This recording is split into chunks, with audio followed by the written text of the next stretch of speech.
mi jiram jidita kan kono ni am gorje en wojin der subscribe kadi notification be aler je twany ko belerti be kan chamala shukje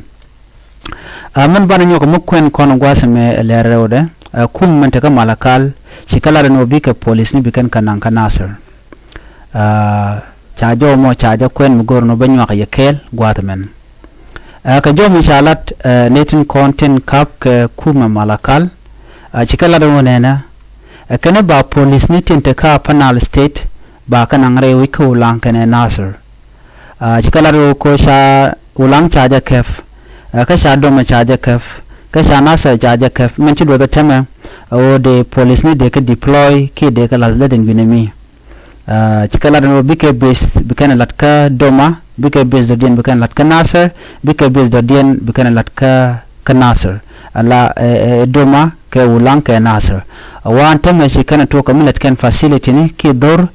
ko bikan de inta to bikan kanongla de ni police ni chajo mo chaja kwen wa ramadan tiketit mugoro nanke de ni gwasami kwang shorale kana kwar police ni mandana ku police ni ku kala kaf chikala no ba name ba jelat bikan jo mushirkana mo bikan jaga jawe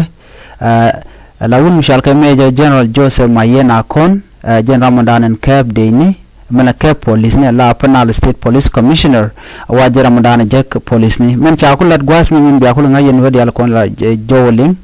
alla de indi titi chala do shikari de ni shikari police ni ken ke de ni but ke de ni in police uniform so munun ka la de ni lokono ba ka ngich no ken ne ke de ni kamin bi ngat ba ken ke tribal militia kenten kon ba deploy shi de ngai kon no de no ni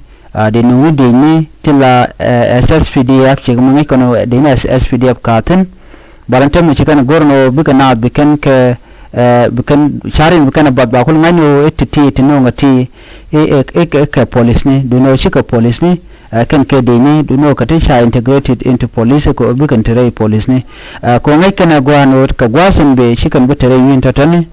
mu wete mutuok ba ga yigjo jirar nwer jeshen borki nwer y army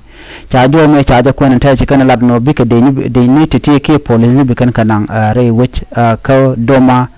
ka ulang kana nasir min biya ngajenu ajeno shikan lat tinyi chikana tok ala base